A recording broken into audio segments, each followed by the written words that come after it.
G'day, and welcome to our very first podcast, Beyond Belief, Making the Invisible Visible. My name is Peter Rowe. I'm not alone. There are three of us tonight to talk to you. If you're watching this, you're obviously streaming on YouTube, and you'll see where you can actually ask a question or make a comment and be involved. We're really looking forward. It's great to have your company. Just for those of you around the world who are listening at the moment or watching, we are broadcasting live right now from a little place called Perth in Western Australia.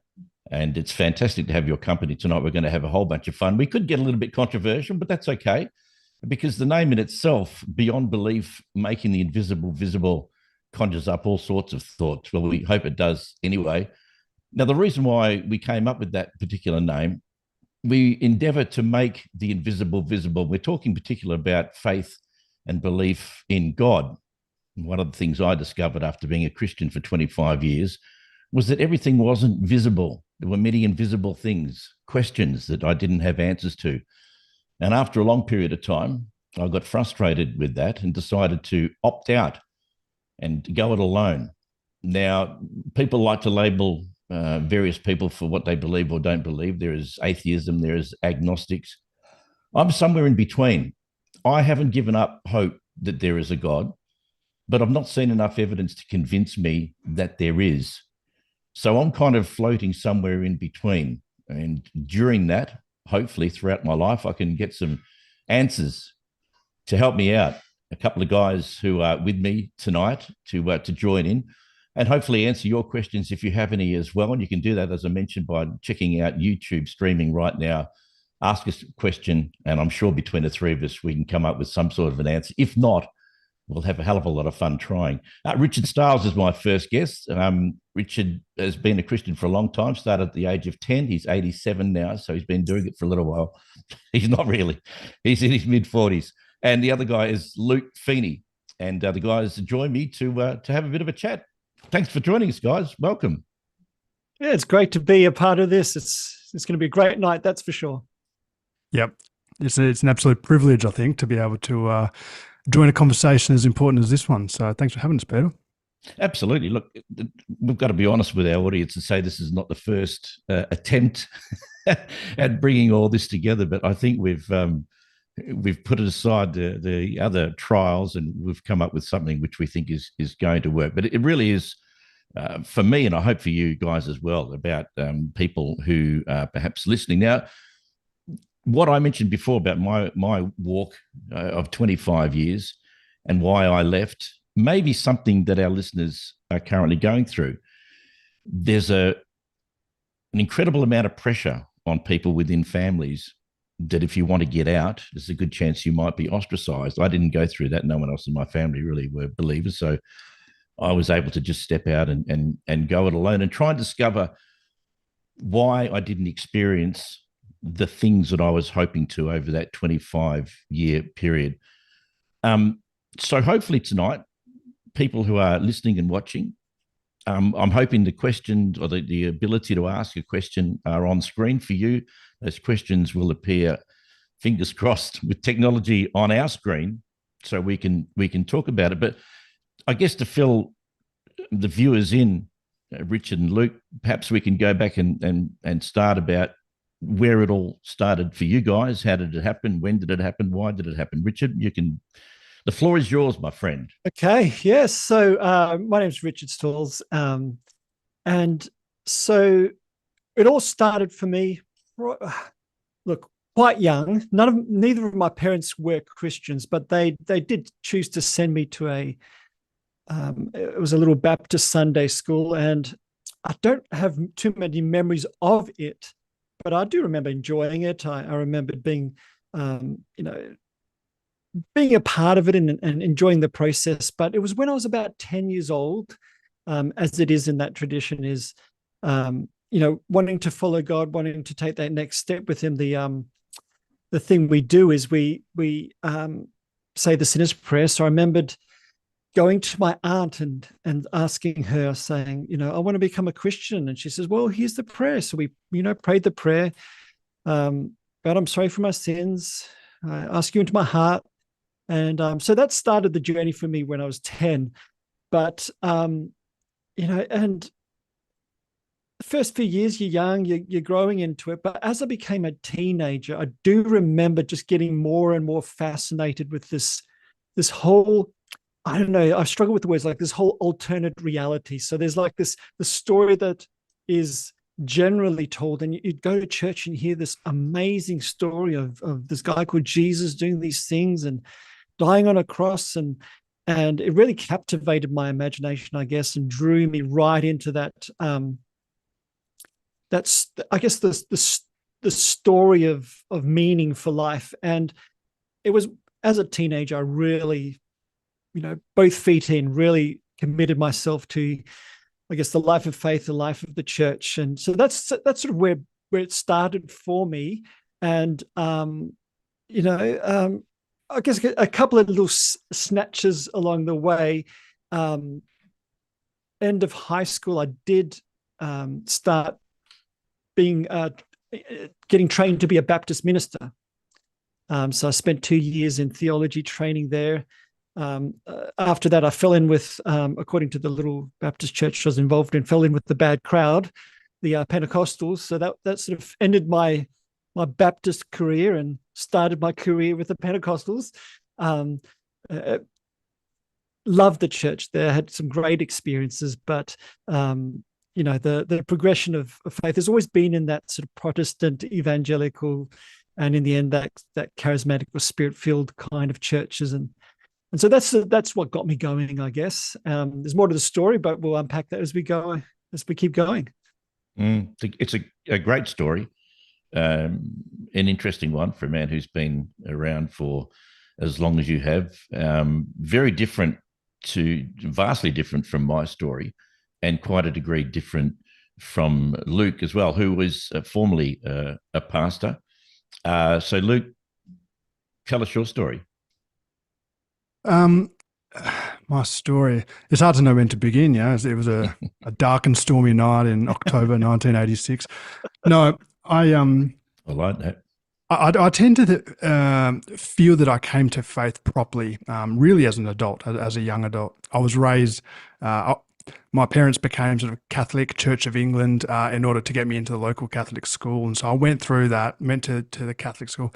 I always believed in God. It's funny, it never really occurred to me that I don't believe what's going on here, but I certainly wasn't convinced that that this was how we were to really interact with God. That Catholic way was the way. And actually, if it was, I was like, well, okay, I don't really want to continue in that. I guess I didn't really see the value of it as a young kid who knows it all. And so coming out of high school, I sort of just left it and didn't really think much more of it until I came to meet my now wife. She had grown up in the church. Her uncle was a minister, a pastor for some local churches. And so she'd grown up in it. I ended up going along with her one day to a Pentecostal church, and it blew my mind. It was just an experience that I had no idea that there were these other expressions of how to actually worship God, of how to be in relationship with God. For me, church was very one-dimensional. This was church. And so I just expected to go back to exactly the same thing that I went to school experiencing. And for me, it was pretty fundamental. It was quite a significant moment to realize that, wow, okay, so there is this whole other way of expressing a relationship with God. I really very much had an encounter in that moment and had a thirst then to just want to understand more. It was almost like I thought I had it figured out, but then God got bigger. And so I fell in love at that point, and I wanted to explore that. And I did. And I started reading, I started devouring everything I could, and I never really stopped. And I feel that over the journey, I've had several moments like that where I've kind of thought that I had God figured out. You get into a church and you go, okay, cool. This is what worship looks like. This is what God's like. This is what God thinks. This is how God feels. And then all of a sudden these moments come along where your mind sort of expands and you realize, wow, okay, maybe God's bigger than I thought it was. Maybe there's more to this church thing than I realized. And at each of those moments, I got very, very excited and kind of dove in. So I'm in a very different place now. I feel like my faith is stronger than it ever has been, but it's very, very different to what I ever thought it would be as well. So I'm excited to explore that. Like Richard said, there's much more to the story, but that's the Cliff Notes version of it. And so we ended up here on this podcast wrestling with these tough questions. Yeah, look, it is an amazing experience. I don't know any podcast that is similar to this. My daughter was trying to think of names for the podcast, and my daughter came up with a ripper saying an atheist, a pastor, and a Christian will walk into a bar. And it's very much like that. You don't really know what you're going to get. One of the things I have noticed, guys, throughout my 25 years that I spent as a Christian, which is around 1987, something about those mid to late 80s that hooked a few people in, is that no matter where you come from, no matter what your story is, there seems to be so many similar degrees of frustration. It's like no matter how long you're a Christian for, no matter how many times you go to church, no matter how many friends you make, no matter how many times you pray, there's always this sense of, I don't know it all. I don't have it all. There's bits missing. I can't find, and we were on SMS today, on Messenger rather today, talking about various stuff that we were going to discuss, and that was something that came through, that there's always something kind of missing. For me, for my story that started back in 87, my life had come to an abrupt end, as it were. I had a band in Perth that was successful and I was going really well. And I ended up with a long story very short. As the singer, I had a vocal cord issue. There was a tumor growing on my vocal cords. Thankfully, it was benign. It wasn't malignant, but the specialist said, that's the end of your singing career right there, mate, and you may never talk again for the rest of your life. Now, thankfully, God love him, he was wrong, and I ended up with a voice and vocal range better than I had before. But in the meantime, all the guys had left, and I had nothing to show for my 32 years, I think I was around about then. And so I was at my lowest ebb. People often used to say, oh, you only turn to God because your life was a mess, mate. Damn straight. That is a really good reason to do it. And there are two schools of thought. There was either that God did it to me to get my attention, or whatever that other school of thought is, I don't know. But you've got to kind of look at it and go, well, what's going on here? Why is this happening? Why is this what I need in my life? And again, a long story, very short. I had a fairly traumatic conversion. I was full on. I even did 7 years Christian ministry with a radio station here in Perth, Sunshine FM, which is Australia's first Christian radio station. That was amazing. That was incredible. So then I went on this journey and everything was just going dandy. I had all the answers. I had no doubts. I was there. I think this is so easy. Oh, wow. And then for me, I'm very much a practical person. I love evidence and I love proof. And I got to the point where I thought, hang on a minute, this is not working for me. This is not real. I've prayed 400 times today and none of those prayers have come true. What is going on? So then it became like a numbers game to me about trying to validate your belief and see results that you could actually go, yes, I can measure that. I can see that. I can count that. But it got to the point where the ledger was so lopsided. The scales were not lining up. And I just thought, I can't continue on believing something that I don't believe in. It doesn't make sense to me anymore. And it was a very dramatic realization to get to that point, to become who you are. Well, your friends are Christian, you go to church, you do all this stuff. And it was a long, complex, beautiful journey. And suddenly you're faced with, I can't do this anymore. And it's not a rare story. You hear about it all around the world, pastors and preachers and that, just saying, I can't do this anymore. This is not what I believe in. Dan Barker, one of the most renowned Australian pastors who did that in the late, he was getting out of preaching when we were getting into Christianity in the mid to late 80s, I think it was for him. So then I decided to just step away. And it wasn't easy. It was a long process to get to the point where I thought, this is just not, I can't pretend anymore. People say, well, why don't you just go back to God? I can't. It's not real. It's like saying, why don't you just become a Scientologist? Well, why would I do that? It doesn't feel real either. sorry, Scientologists, if you're out there to pick a name, and just plucked it out of the air. So I stepped away and have been looking ever since. That was probably about, I don't know, 10 years ago. Started looking at what is the alternative.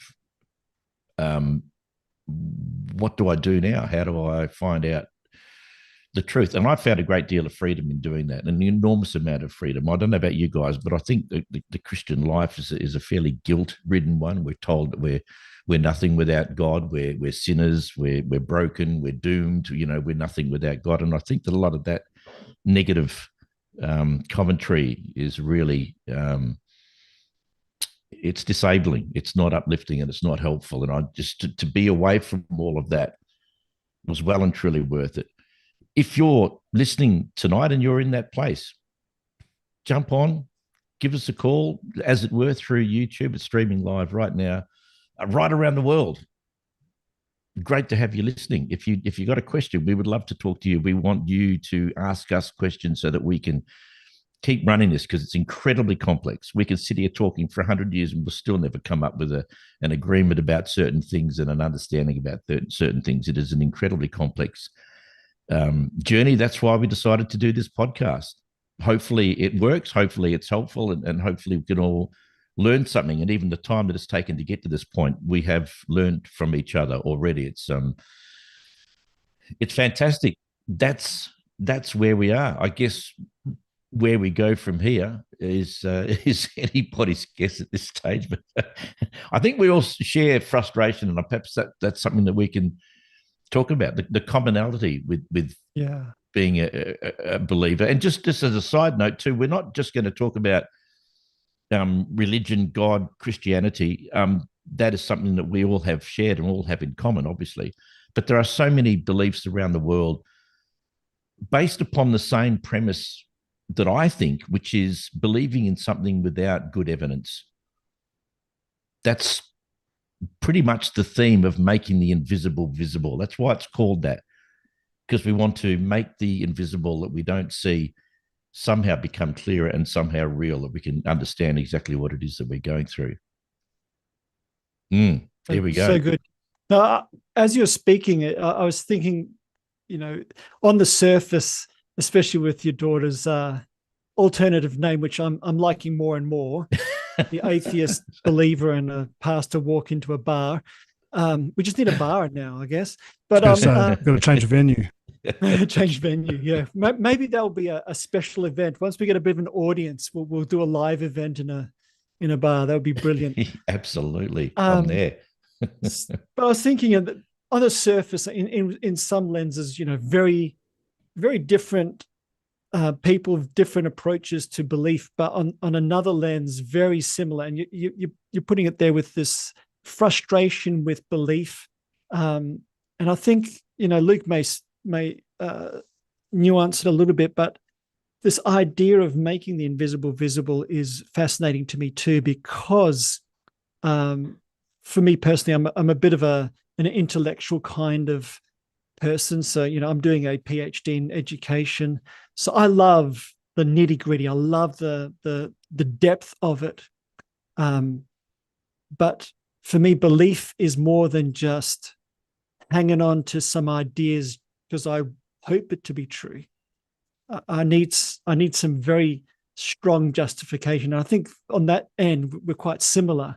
We might have slightly different conclusions. Actually, we've probably got different conclusions to a lot of the things, but I think that commonality means that there's a strong meeting point for dialogue and wrestling over things when you can both agree that you need some kind of evidence, some kind of justification for your belief. That's a good starting point. And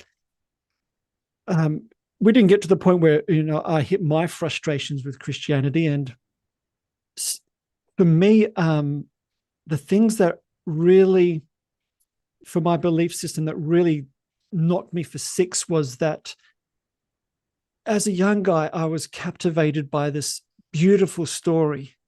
And the longer I stayed in it, the more I encountered some of the real ugly side of it.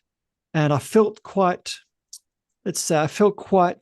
betrayed, I guess, is probably a good thing. I mean, I was sold this beautiful story, and the longer I hung out with people, especially as time went on, it seemed like the story started changing from an alternative community founded in love and following after God to very sort of factional, partisan, them versus us. We're the best because we can tick all the right boxes, and we don't watch this and we don't drink that, so therefore we're better, and we've got all the answers when we clearly don't.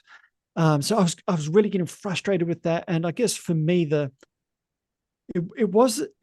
of it was an intellectual thing, but part of it really was strange for me, because being an intellectual person, you'd think all the intellectual arguments around belief would be the thing that really did it, but it was the lack of beauty.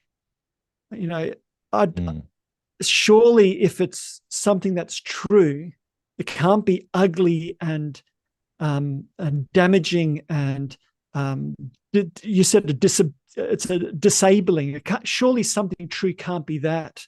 And so that's what I hit the wall. Was funny that it hit it's the barrier of beauty. This thing's ugly, which caused me to really dig into that. And there's some things, we can unpack with that. But, justification for your belief is, for me, there's an intellectual, there's an evidentiary thing, but there's an aesthetic, I guess. If it's true, it has to be beautiful, it has to be good, it has to be wise, it has to be encompassing. Some things that we'll unpack as we go over the weeks and months ahead. But yeah, so that's my frustration with this thing that could be so beautiful can be turned into such an ugly thing, belief. You guys get the sense in your time that, and just what you just said then, Richard, that there's it's, for want of another word, arrogance, that you can only experience the beauty and love and kindness and generosity and all that stuff if you know God. I know so many people in my time who fly the banner of Christianity and are so far off the mark, it's not funny. And yet you meet other people who are absolutely beautiful, who show no interest in believing that there is a God. And it's important to say you don't need to have a belief system at all to be a lovely, kind person and experience all of that beauty. It's not an automatic thing. You go, oh, wow, just become a Christian. I just realized I never saw any of this stuff before. That does happen. There's no question it does happen, but there's a real sense of ownership that, well, I've got this. And I experienced it a little bit myself, almost like a talking down to people going, well, you just don't understand what it's like. And I got access to the man. I am special. I am enlightened. Do you guys experience that as well in your time, Luke? Yeah, absolutely. I resonate very much with that. You can slip into an elitism, and it's funny for a faith that follows someone who literally came to break down barriers and destroy not just the barriers between us and them, but the illusion that there ever was a barrier between us and them, to completely remove the concept of the other.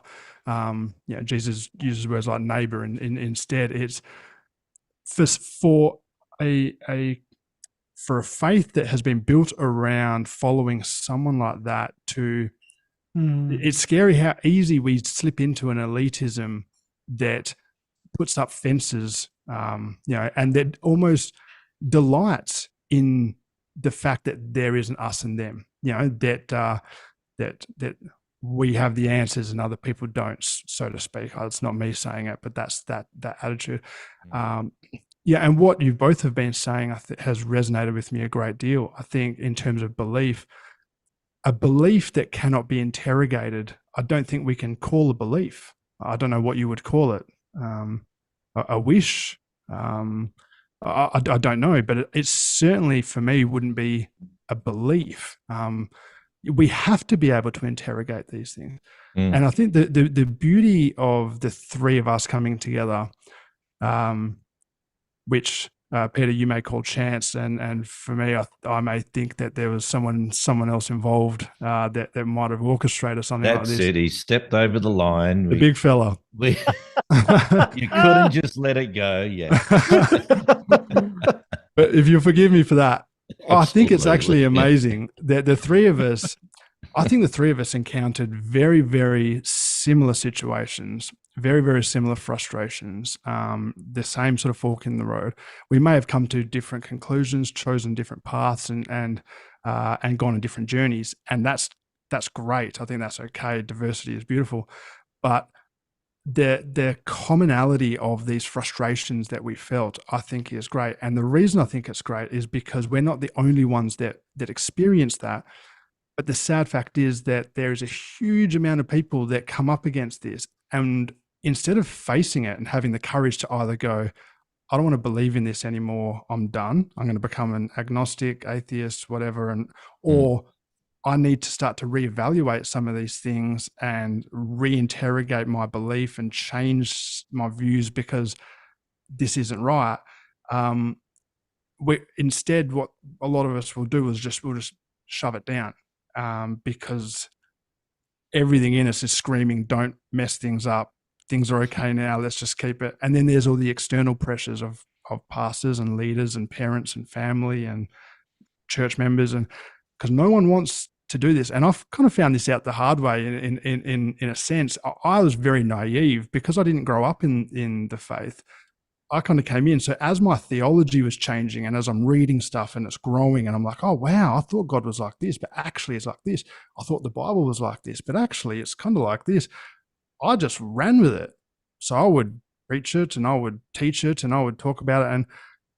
But it almost got uncomfortable because I didn't realize that a lot of people, these are things that apparently you're not allowed to muck around with, which I didn't understand that. And it didn't stop me. I did it anyway. But it's it actually blew my mind thinking that there are these no-go areas that, oh no, this is our doctrine or this is our statement of faith or our creed, and therefore we can't ever change that. We can't interrogate that. And it blew my mind because I'm thinking, well, but why? I mean, the one-dimensionality idea of faith being we've got it all figured out and this is what God looks like. I think that's what breeds that sense of what you were talking about, Peter, of that elitism, that arrogance, because it's like, well, of course you can only experience beauty in this concept. Of course God is only going to operate in this aspect. Oh, that Muslim family over there, there's no way they could experience the beauty of God. There's no way they could experience this sort of encounter. Like God wouldn't be doing it. So what are you talking about? We've it's almost cartoonish how we've put God into a certain image and box that suits how we do it. So yeah, that was very much something that led for me to start to experiment with a different way forward, realizing that maybe the church could be done in a different way, and maybe Jesus is better than I thought. I think one of the biggest problems and frustrations for me is that you do think as a Christian often that we've got all the answers, that there is no other way you can experience the kind of joy. And I know personally, I used to live on a commune down south of our beautiful state, Western Australia, between Albany and Denmark. Beautiful country if you ever get a chance. Wherever you are in the world, book a flight, go and see Denmark and Albany. It's just stunning. And I lived on a commune back there. And some of the things I experienced, like they used to have a thing called a confest at Nanga Forest in Dwellingup. And you'd go to a pine tree, and at the bottom of the pine tree, there'd be a guru or a monk under each tree, and you just go and sit and talk. And I've got to tell you, believing in God does not have a monopoly on feeling amazing spiritual contact and joy. And I mean, remember the Orange people, the Anandamaga? They had this bunch of people at the front playing a guitar, and we were all sort of walking along in the dust between the pine trees at Nanga Forest, this like hands in the air with this chant. And I got to tell you, I experienced a lot of amazing things as a Christian. There's no separation between the joy. And this is one of the things I think that a part of my frustration is knowing that I'd experienced these kind of things before, and then suddenly Christians claiming that that was the only way you could experience that. And I thought, no, it's not. It absolutely is not. You can, and one of the things, and I'll say this is probably a bit controversial early on in the podcast, but there are many things that I experienced that I thought were unique to the church, which I've experienced outside of the church. And that the claim is that you can only experience this with God. And my experience is that that simply isn't true. So that became annoying and frustrating to me, going, well, you haven't got a monopoly on it. There are some things that you guys would probably argue that you can only experience with God. But I remember Christopher Hitchens, before he died, one of the world famous atheists, said, there's nothing you can experience that I can't experience without God. And he put up $10,000 or something, I think, for someone to come up with something that they could experience as a Christian that he could not experience as an atheist. And he went to his grave with that money still in his pocket. So, yeah, it's what's called a right angle turn, people. And we just went down that little path for a bit. But I think that, one of the things I want to do with this, and you guys do it freely, obviously, is stuff pops up. We don't necessarily, I was reluctant to write out a list of things to stick to, because they're great to fall back on if everyone sort of goes silent and can't think of anything. But these conversations between our lives and between what's going on in the world and everything, I mean, wow. I mean, you could not possibly run out of things to talk about. And hopefully we can cover them. But just as a side thing, Richard, how will we know questions are coming through from people on YouTube streaming now? Okay, so this gives you a hint into our dynamics as well.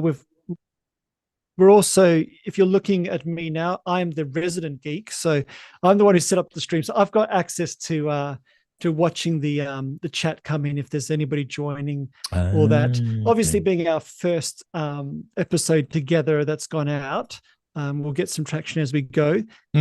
But there would be people watching and listening to this, after this has been live. And we will also, welcome your comments there, because we'll keep revisiting and including those questions into further episodes as well, even if you aren't live and putting the questions in.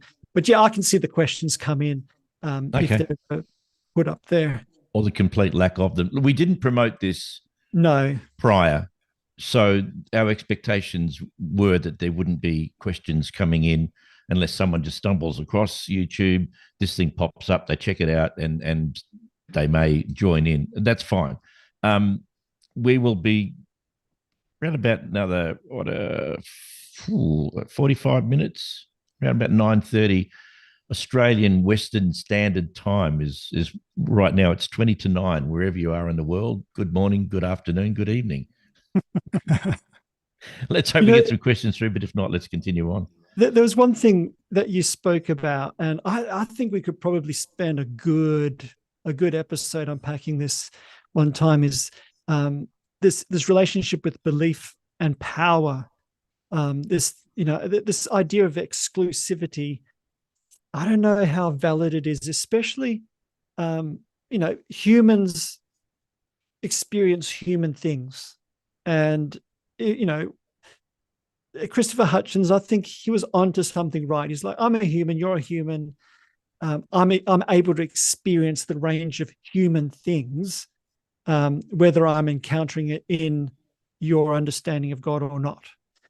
So that's something there. And I think, so for me, who would definitely classify themselves as a Christian, Pentecostal, small p Pentecostal, struggling with my stuff, wanting to believe even more, interrogating it.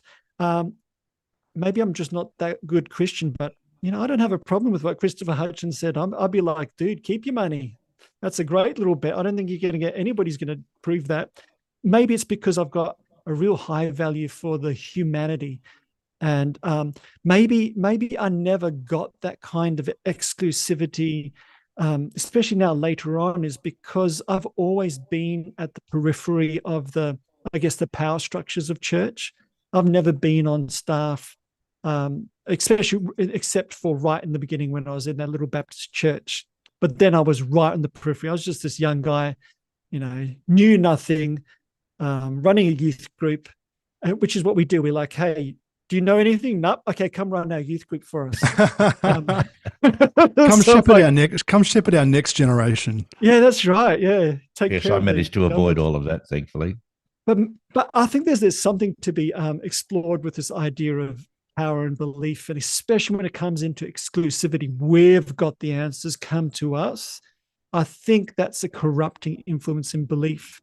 It's hard though, Richard, because that's a word often used, isn't it? God is power, God is love, God is the most almighty power. Anything that needs to be achieved can be done with that power. And then you're a born again believer, you've got the Spirit of Jesus, you've got the power.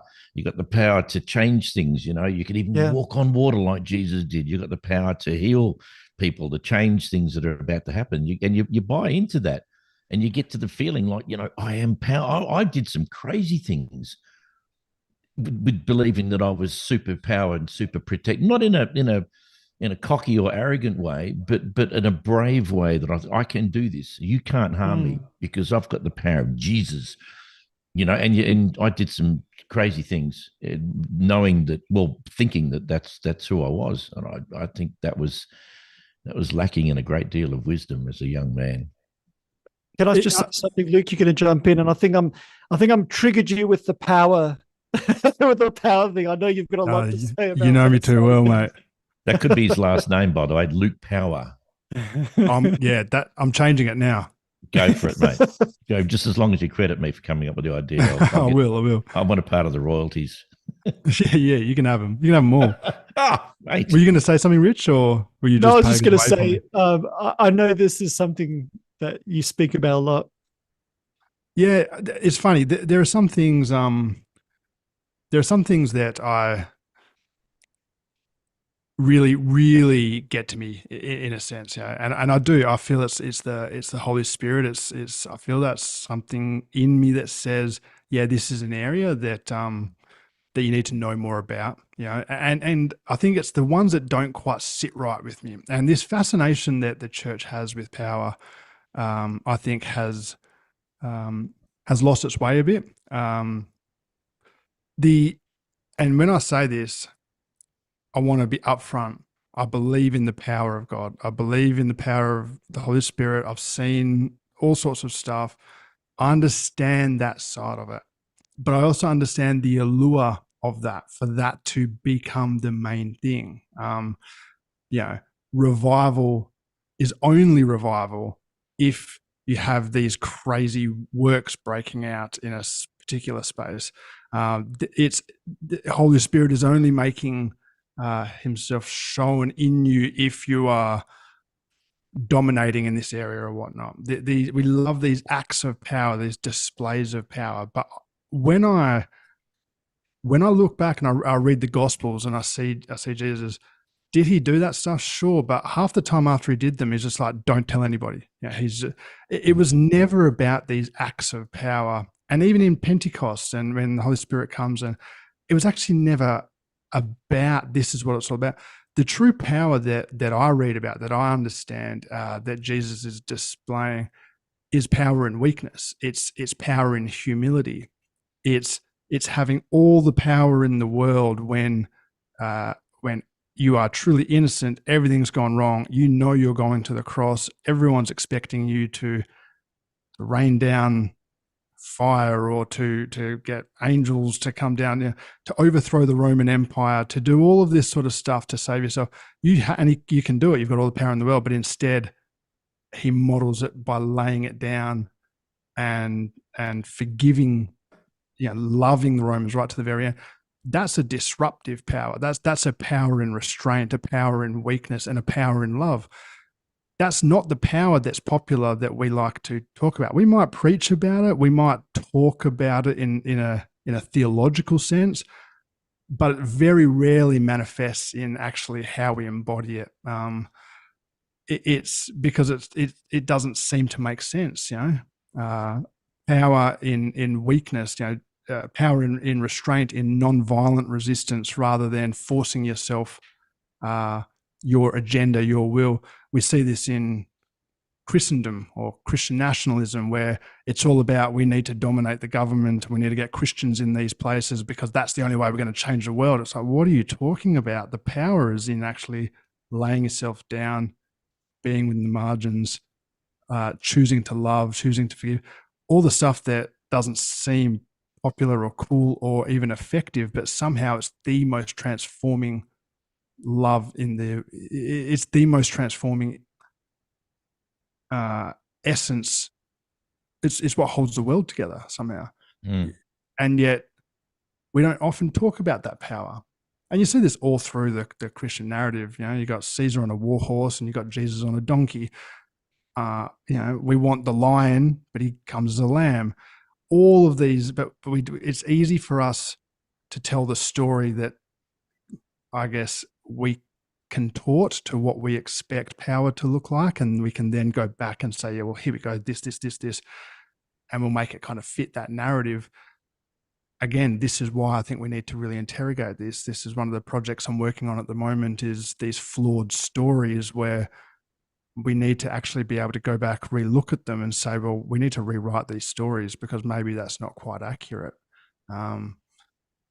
So the power thing does get me. It's a big trigger. And even the whole thing about what you were saying, Peter, around, we're protected, nothing can harm me. Yeah, there's some Psalms in there that talk about God, be my shield and protect me and all that sort of stuff. But there's nothing in there that talks about if you're a Christian, you are then protected by God. If that's the case, I mean, what happened to all of the disciples?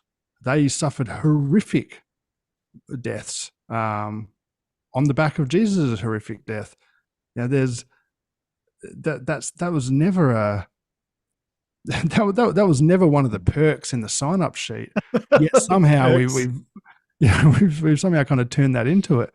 But what happens, and here's the danger, when we speak a narrative, when we tell a story like that, that's all well and good when things are going okay. What happens when God doesn't protect you, or you lose a loved one, or you're paralyzed, or something comes along? Your theology, your understanding of God just is exploded. And that's not your fault. And that's not a wisdom thing. That's not a naive thing. That's because that's the story we've been told. And we haven't been told that we're allowed to interrogate and question that. But we absolutely need to, because when you're grieving, or when you're injured, or you're going through something like that, that's often not the best time to be navigating a crisis in faith, because you should be focusing on other stuff, right?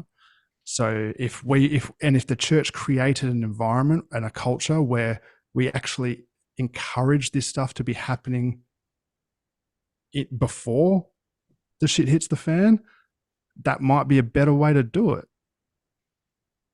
But you got to give up a lot of control to do that. So if you've just tuned in, this is not the Bible Hour. It might be a little bit confusing if you've tuned in going, who are these three guys? This is called Beyond Belief, Making the Invisible Visible. We have just launched this podcast around about 50 minutes ago, navigating our way through all sorts of interesting things, from our stories. I am the rose between two thorns. I am the atheist among us. Well, actually, I'm not going to call myself an atheist because I'm floating somewhere between atheism and agnosticism. It's an unsure. Just needless to say, I do not believe in a God. I am somewhere in between, so that it is. I've not seen enough evidence to convince me that there is not a God. I hope that's clear, because a lot of people think atheism is a belief system in itself, and it is not. It's not a belief system at all. It's just that I have not seen. You'll hear Ricky Gervais and other people around the world convey what their belief system is, and that's pretty much where I'm at. If there is a God, he would know exactly, or she or it would know exactly what it would take to convince me that they were real. And I'm open, and I'm willing to give it a crack. But up until now, I've not heard anything or seen anything If you are streaming on YouTube, which would be the right thing to say, considering there's no other social media format that we're broadcasting on at the moment, it might end up on Spotify. But if you want to ask a question of us, you've got two Christian men, and you've got myself, who is a non-believer. Hopefully, we can have a chat with you and open up the conversation for whatever that might be. We're completely open. It is an unusual format. It's taken me weeks and weeks and weeks to try and fit this into some sort of a format. I can't think of a model that we could copy off. I think that may be because no one else was silly enough to join. And it is a unique combining. It is a unique trilogy that we have here. That was not an intended line either, but it is interesting because we are respectful, and as we go down the track, we will hopefully do this once a week on a Wednesday night. That's again Australian Western Standard Time. Things, if these guys are saying stuff that I think is rubbish, I don't believe. I have no issue with calling for them to explain their claim. The claim and the burden of proof is on Richard and Luke, because they are claiming that God is real.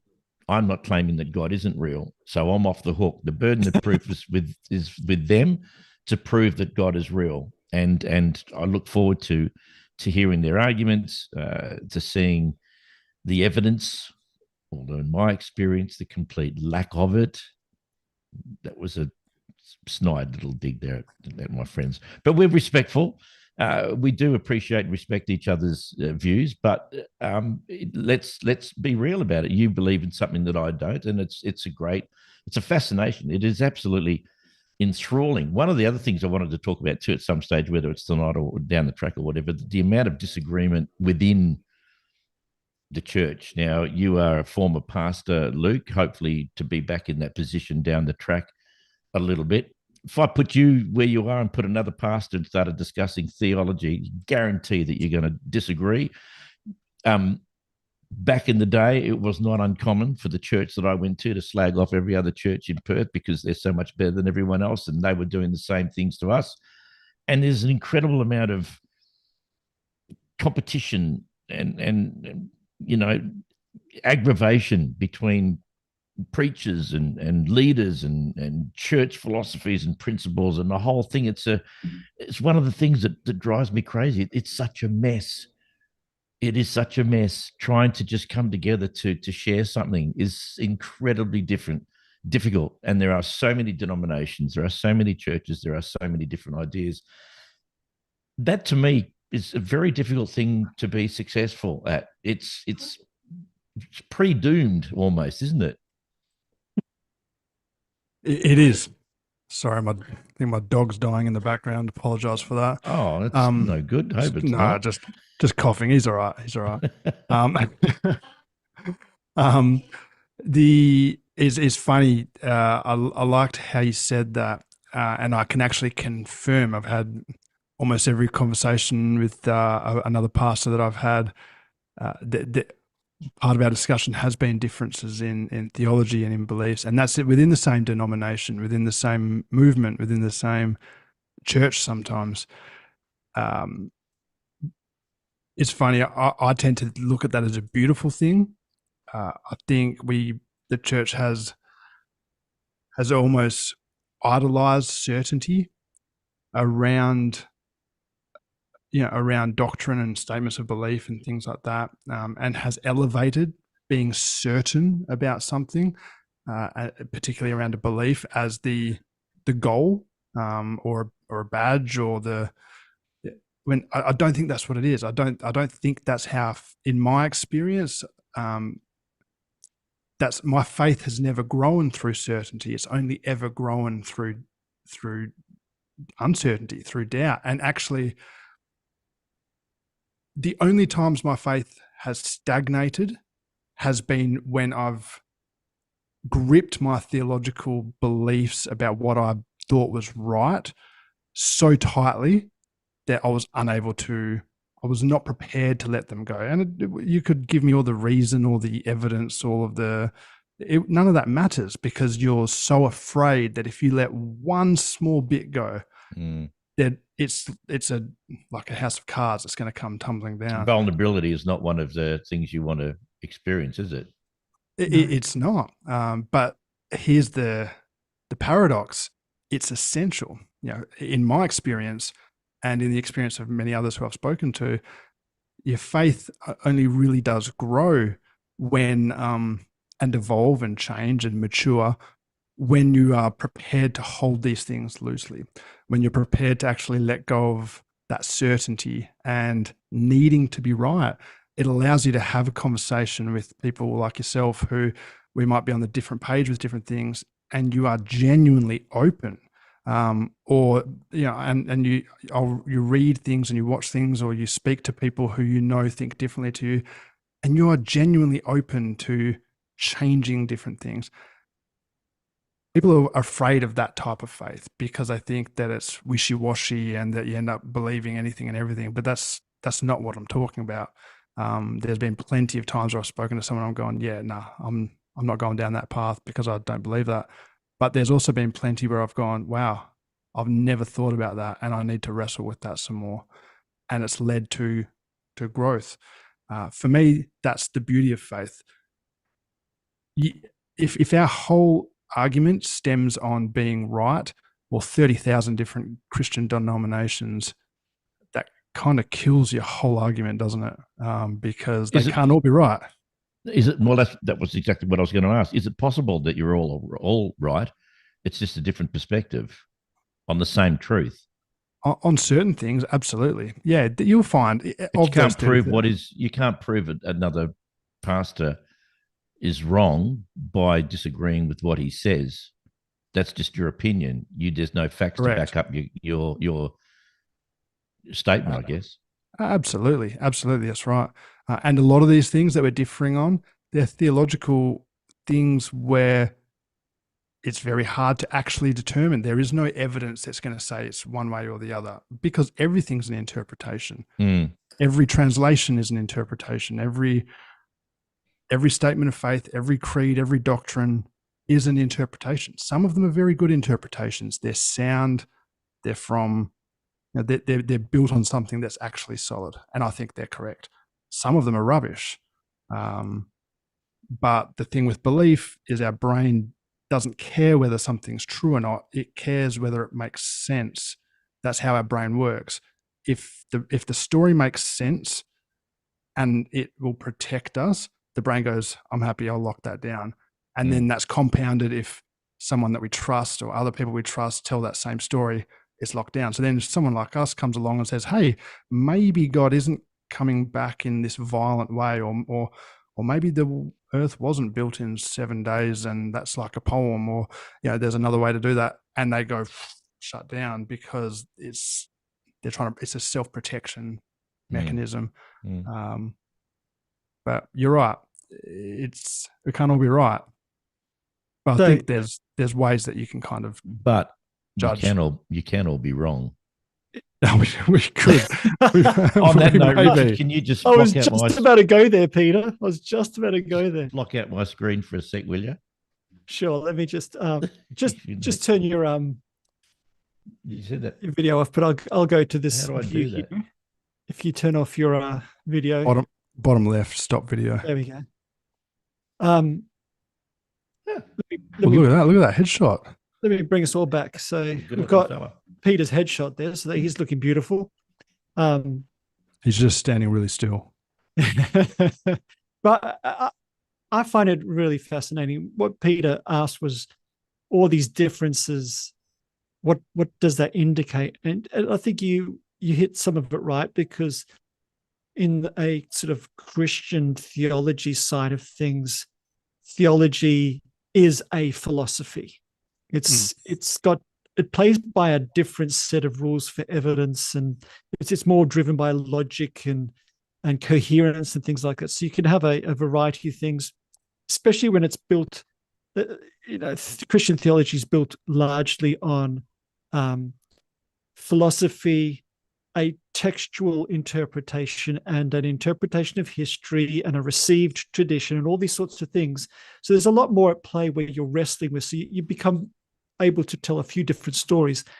But that's like the overarching, I guess, narrative or meta level of discussions. But you will get, and I think Peter's right, if one pastor talks about, when we're talking about propositional truths, this is a fact about reality, and two people disagree, two pastors, 30,000 disagree, that means all or all but one are wrong. That's how logic works, which is really interesting in some things when we're talking about it. Like, you can't both be correct when one person says, oh, the earth was created in 7 literal days, and somebody says, no, neo-Darwinian evolution is a fairly accurate and probably the best picture we've got of life. Said, those two cannot be true. And that kind of stuff is not open to interpretation as such. It's got to line up with facts. So I'm saying all of this stuff so I can get the controversial stuff that Peter agrees with out the way, so he doesn't crow too loudly before he gets back. But yeah, I see that, which, if we see belief as literally just limited to propositional truths, I think evidence is very important. Like, show me. You've claimed that this thing is a true statement about reality for everybody. And then you've got useful beliefs, that little kids have to have useful beliefs because it's protecting them, they're growing up. But then you've got beliefs that sort of in between. And that's when, philosophy is bringing to bear. I don't know if you heard my agreement with you, Peter. I said I better get all the stuff you and I would agree with, so you wouldn't get too, you wouldn't crow too loudly. I was basically saying, if you got like 10 pastors in a room, and we're talking about stories or meta narratives and interpretations of philosophy, yeah, there's some different stories you can tell. But those 10 pastors are also, many of them are going to come up and talk about propositional truths. Going to say, this is a truth about how reality is. And if 10 of them are saying different things, you're correct. At least 9 of them, possibly 10 of them, have to be wrong. That's how logic works. This is how rational discussion works. And I think that's a very good challenge on a lot of these truth claims about reality that different belief systems, we're talking about Christianity now, but, folk beliefs, or, we were talking about before about psychics, and then you even go into how, Scientology, and, there's a whole range of belief systems that make very definite claims of how the world actually is. And I think, they can't all be right. You can't say it's red, no, it's blue. Well, maybe you can, because they're experiential, but you can't say that is the wave, that's that wavelength of light, and you say, no, that's a different wavelength. There's something you can test. You can't all be right, and we need to interrogate it. And if we found that thing is just not true, a retreat to holding on to quote unquote faith or belief in the face of actual evidence is foolish and damaging to your humanity. So we need to be serious about beliefs. If it's worth believing, it's worth interrogating, it's worth asking for evidence. So what does that say about the claims that religion is just purely man-made? And Luke mentioned before about how important faith is, and this is a particular thing when it comes to what you're talking about, Richard, because what I have discovered is that faith is not a mechanism to find the truth at all. Because if I tell you that I've seen fairies in the garden talking to frogs, you're going to go, well, that's just ridiculous. I said, well, I believe it. I have faith that they're there. Can you prove it? Nope. Can you prove that they're not there? Nope. So faith didn't get me anywhere. So I can believe whatever I like based upon faith. Now, if you insert that faith, the same word, into what we're talking about to try and prove or disprove or believe or disbelieve in religion, it makes no sense.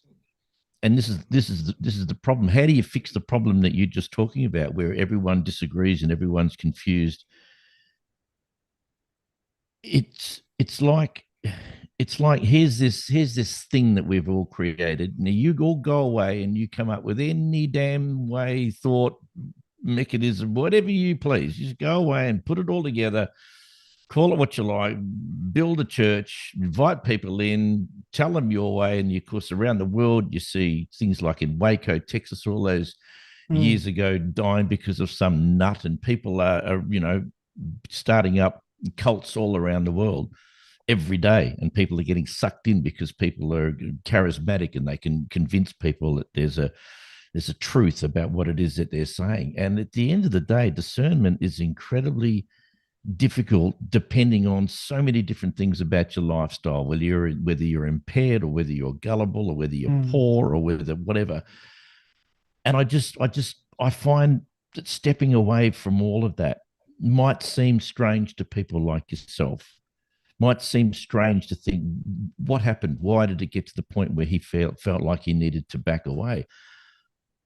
And what seems to be an argument you guys are putting forward to a degree, to me, is just confirmation of like, wow, this is just crazy. To me, it looks like a man-made religion gone mad. And we try as hard as we can to box it into some kind of thing that makes sense to us. We can wrap our heads somehow around this because I need to know it's true. I need to believe it. I need to ignore the fact there's no empirical evidence to support my claim. There's no logic to it. I don't live this way any other way in my life based upon this. And yet here it is in all its craziness, in all its hypocrisy and anger and ugliness. Bang, this is what I choose to believe in. And I know what it's like because that's exactly what I did for 25 years of my life.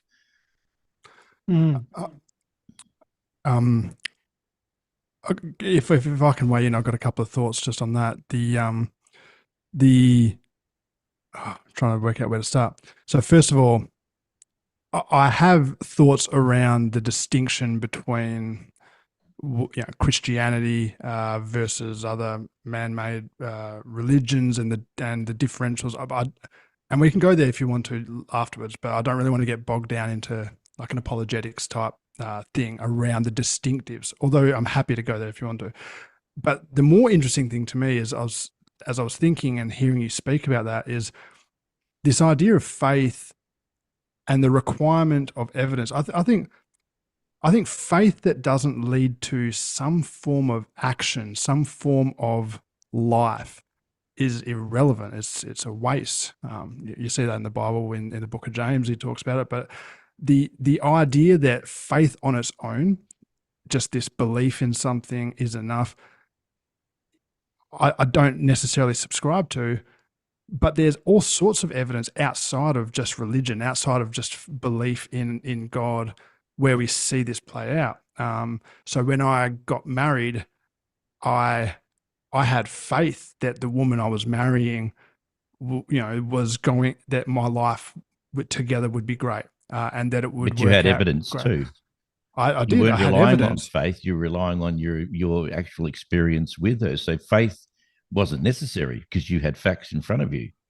Yeah, I had evidence to a degree. I had indicators. I had experiences with her that made me think, yes, this is the woman I want to spend the rest of my life with. And I think that it's going to work out okay.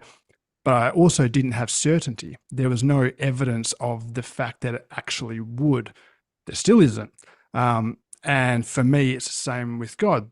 I've had experiences, I've had moments, I've had all these sort of things that indicate to me that why I want to engage in continue engaging in faith with God. Do I have evidence of that? Like, do I have when I say evidence, do I have certainty around the like something wrapped up in a nightly in a nice bow that says this is your proof? I don't, and I never will.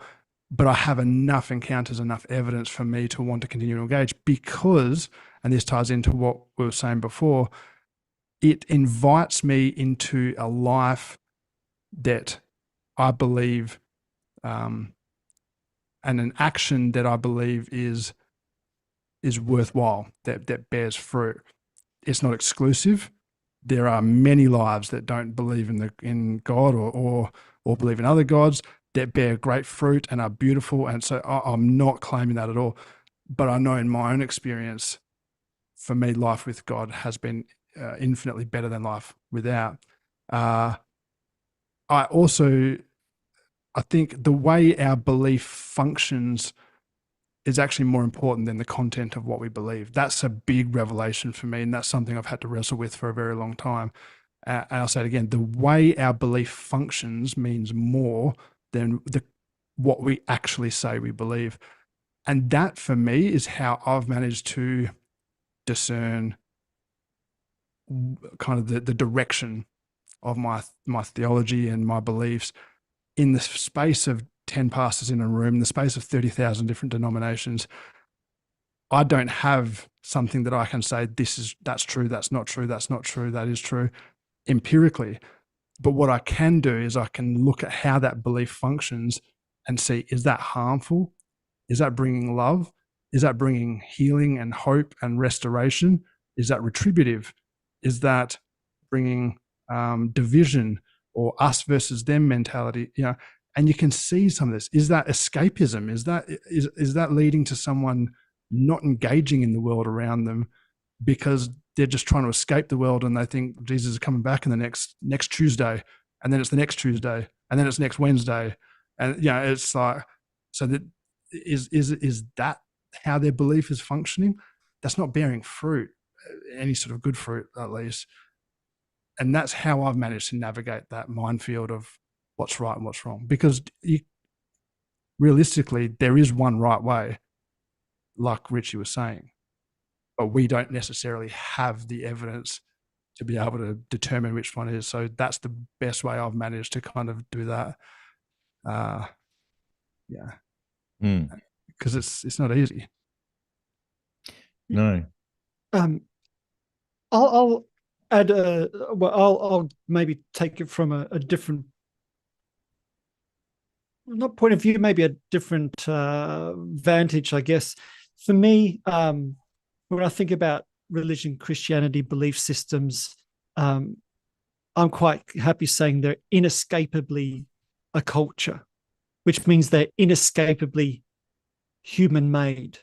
Like every religion, every belief system absolutely is a human-made thing. So Christianity, people say, did it? The way I see it, yeah, I'm very happy saying Christianity is a man-made religion.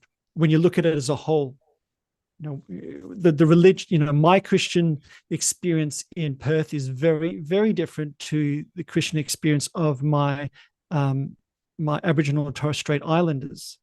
They have a very, we are literally neighbors, and we would both claim very similar things about Christianity, but their experience of it and the way they enact it is very different.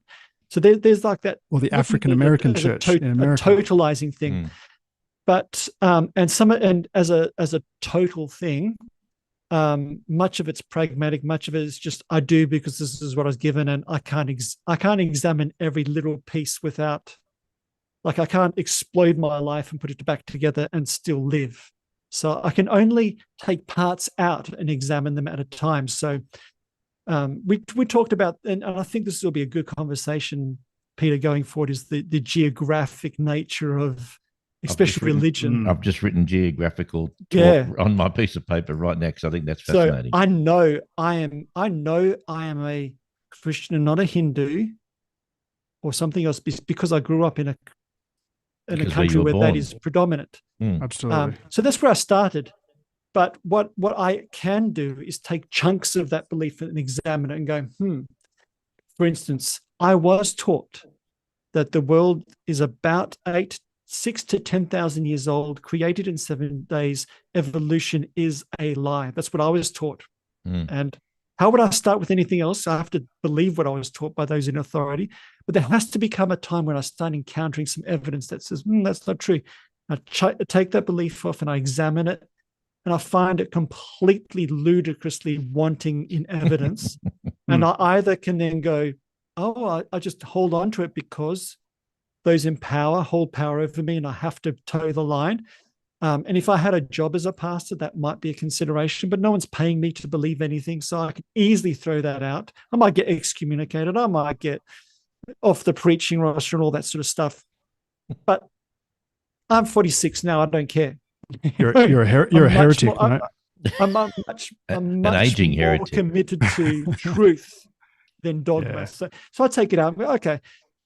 But there's other bits that orbit around that I can't examine it all at once. So I know I hold this intention that I do know there's a whole bunch of stuff I still quote unquote believe without evidence.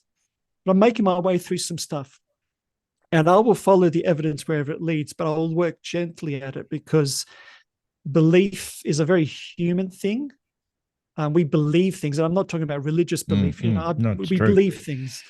And so it's a very human thing. It's a very precious thing that we shouldn't just trash. We should treat it with care as we're moving forward. Don't just wholesale burn everything to the ground because it's going to damage you, but honestly take things out and examine it. So I think there's content of our beliefs that we can examine quite closely. And I think that's something we could do. You know, we had a previous conversation. Let's take prayer and does it work? What do we mean? And examine it closely. And we can start finding that we'll disagree. Three of it, I guarantee the three of us would disagree about that in very sharp ways. But at least we can examine that thing closely and we can talk about what evidence means. But when we talk about belief systems as a whole, they're very complex things with lots of moving parts. What I will say to finish before I hand back to you, Peter, is that what I totally reject is what I was given growing up, which is this version of Christianity that was totalizing.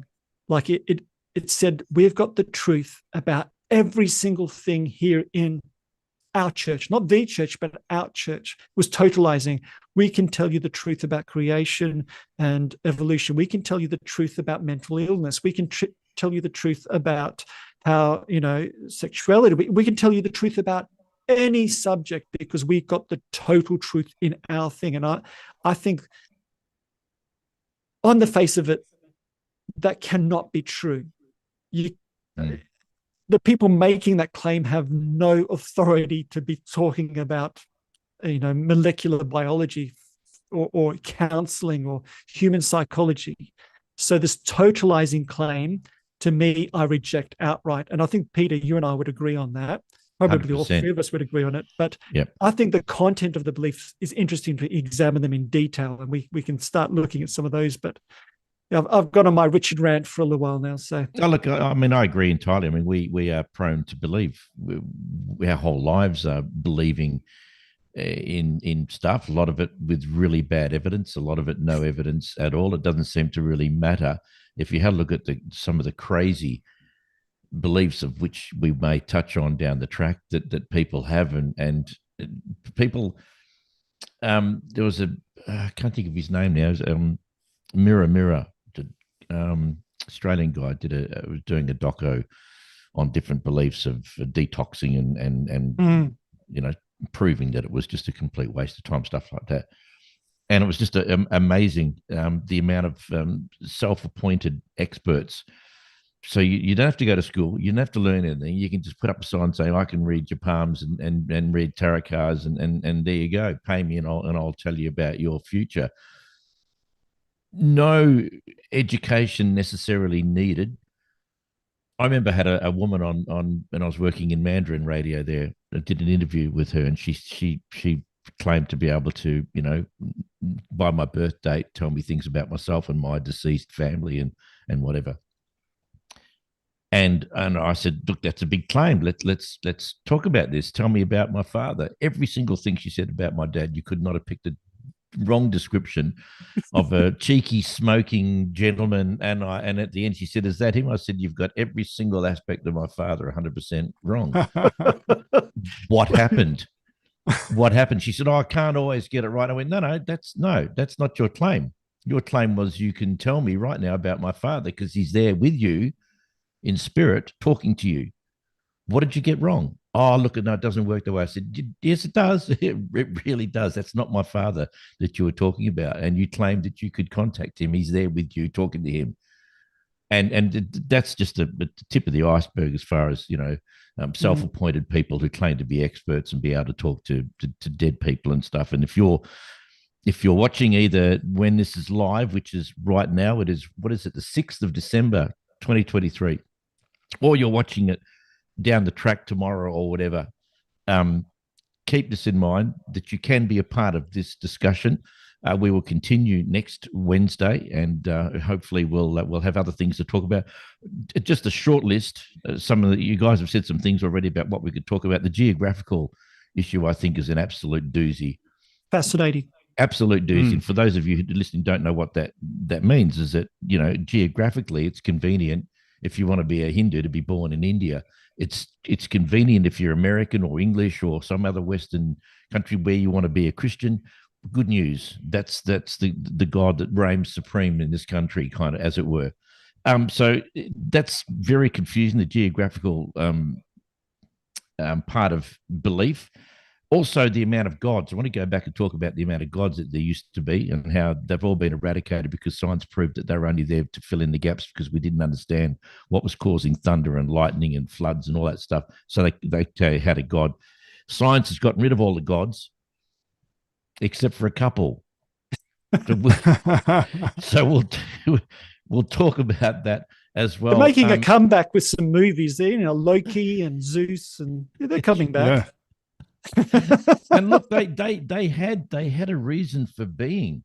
Yeah. Let's not completely disqualify what they were there creative. The people were ignorant. There was no understanding of micro organisms with sickness and thunder and lightning. They needed to come up with an explanation as to why that was there, and they were perfectly normal in doing that.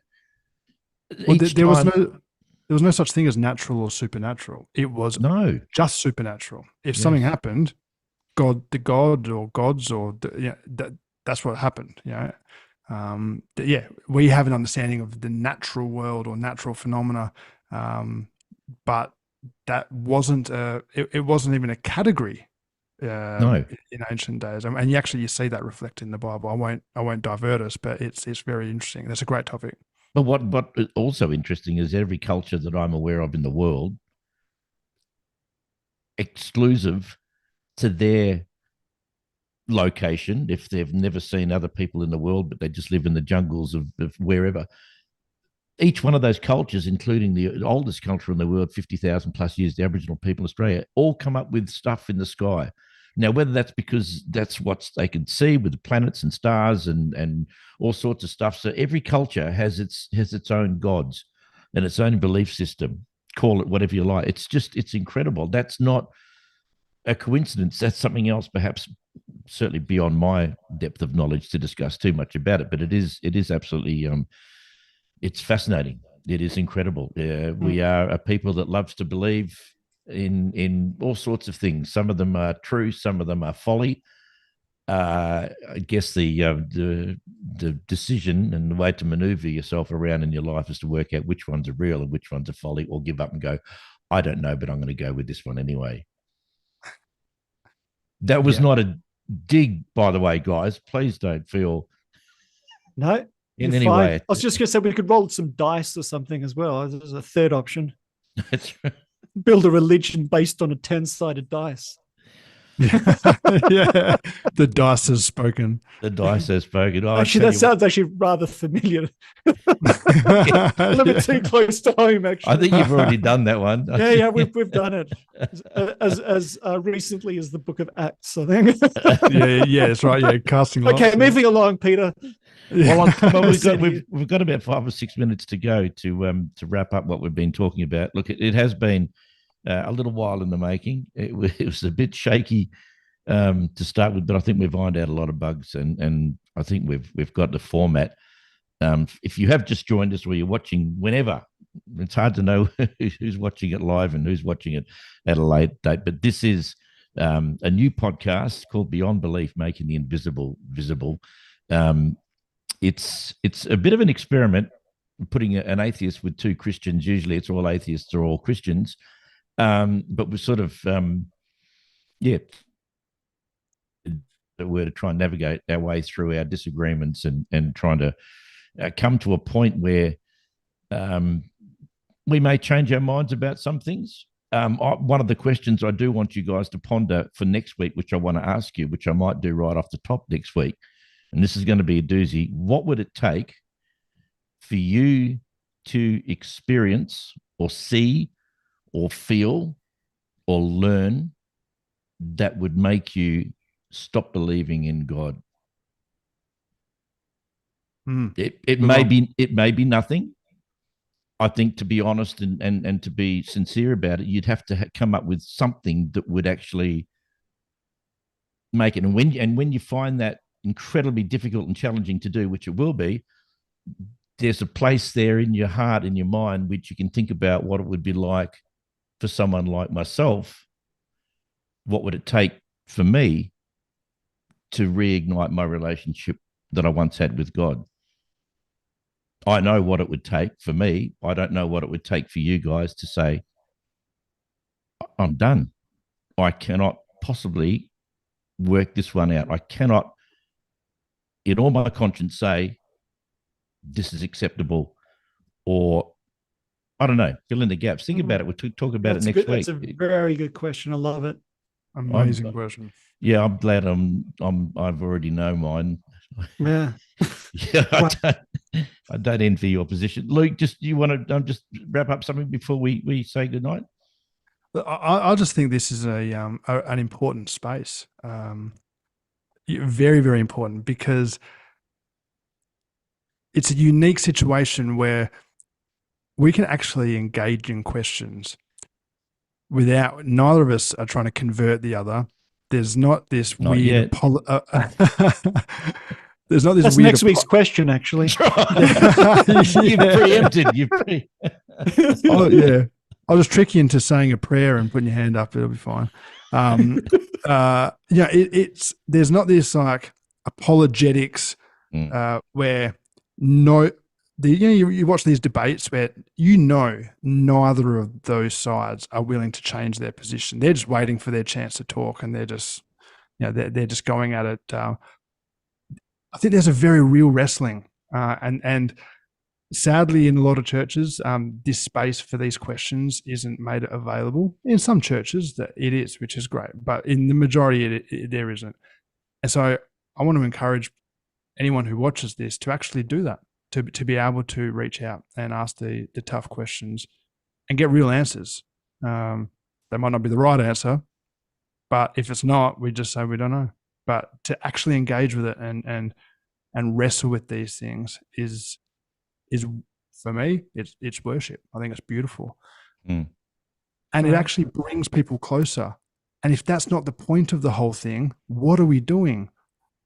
If this sort of dialogue doesn't break down barriers and actually engage in this sort of stuff, like if you just want to rock up on a Sunday, sing some songs and go about your merry day, and you're afraid to ask a question, that's just pretty boring. This is the meat of it. This is where I think genuine faith and relationship happens, whether you agree on things or not. So I think it's a beautiful thing. So I think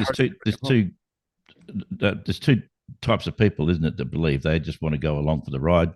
They're not interested in questioning. They're just quite happy with the status quo, and off they go. Or there's those people who do want to ask and feel comfortable. I think a lot of people feel scared and threatened to be able to have the audacity to question God.